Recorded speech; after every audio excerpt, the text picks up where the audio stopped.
As far back as I can remember, since the dawn of video games, there have been companies trying to cash in on the market by any means necessary.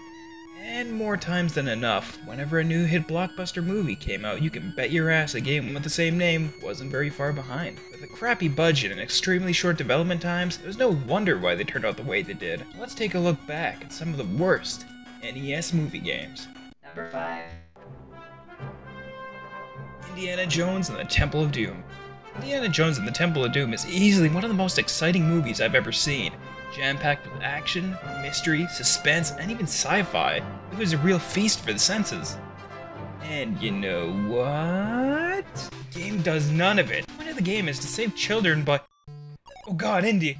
What are you doing? That is not how you save children. I think the boss here might be Chris Hansen. I should have a seat over there for me. So you save children. They give you items, and then you fall in lava, fall in lava, fall in the lava, plie! Struggle to find what is a platform and what is background, and when you finally make it to the end of the game, you're rewarded with... See that? They're making us feel special. Number 4. Days of Thunder. Think you can drive? Oh, I think I can drive. Oh, we can drive. Thank you! Do with the race car. It was such an intense racing movie featuring Tom Cruise. You think the game would be jam-packed full of awesome high-speed action racing? Non-stop piss-yourself to calm down action. Let's find out. Awesome in-your-face intro? Check. Badass motorcycle drive up to the stadium? Check. Sweet HUD overlay? Oh man, check. Now let's go, go, go, go, go, go. Go? Oh, more like Days of Thunder, get it? Days, cause it's boring. At least the pit crew thing was kinda cool, if I could just figure it out. Number 3. Back to the Future. This might be one of my favorite movies of all time. With the time travel, the paradoxes, skateboarding, Marty's taking on bullies, and generally being a badass, it's not hard to see how this could translate into one hell of an adventure game. There are so many possibilities. And then there's this.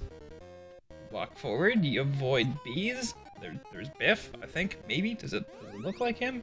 Is it him? Seriously, did anybody bother to research the reference material before they made this? It barely makes sense as a game. Never mind one based on Back to the Future. It doesn't even attempt to be original. As every few levels you play a minigame that's just a blatant ripoff of better games than this could ever hope to be. What I find really strange is they stop the music when you're playing them, at which this point I can't tell if it's a good or bad thing. But now I just have to listen to this shit. Is it to increase the tension? If you suffer through all of this, you finally get to drive the DeLorean for all of 20 seconds and get to bask in the glory of the most perfect ending you've ever seen in any video game ever. Spoiler alert.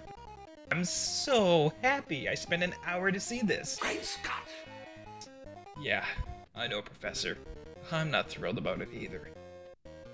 Number 2. Ghostbusters. Cult classics such as Ghostbusters should have been a good game, right? Catching ghosts, ripping through the city in the Ecto-1, Slimer, taking down the Stay Puft Marshmallow Man? Yeah! Great times to be had here. Until you turn the game on. Oh jeez, it sounds like somebody vomiting into a shop vac. The game starts off promising. You're speeding around in the Ecto-1, yes! And you even add upgrades to it. Oh, this is looking so good! And the game starts. So the point of the game is to move the cursor, which I guess is supposed to be you in the Ecto-1. Wait till a building flashes, drive to the building, catch ghosts, make money, rinse, repeat, gameplay! The problem with this is it gets repetitive after the second time you do this.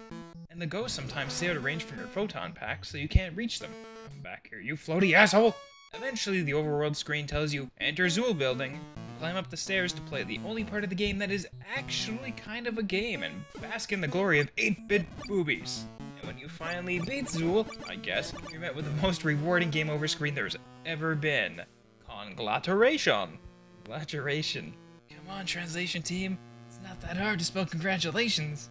You just completed a great game. That's debatable. Improved the justice of our culture. Number 1. Home Alone. Home Alone. One of the great American Christmas classics. As a kid, wasn't everybody's favorite part watching Kevin's traps go off and stop the thieves from rummaging around his house? Preventing them from inevitably killing him so there's no witnesses? Right? Well boy, does this game ever let you live out your fantasies. You can recreate classic scenes like the Pig Can Trap, and this one.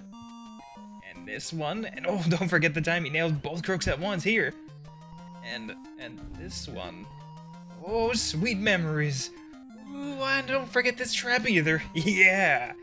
Wow, yeah, they're all the same.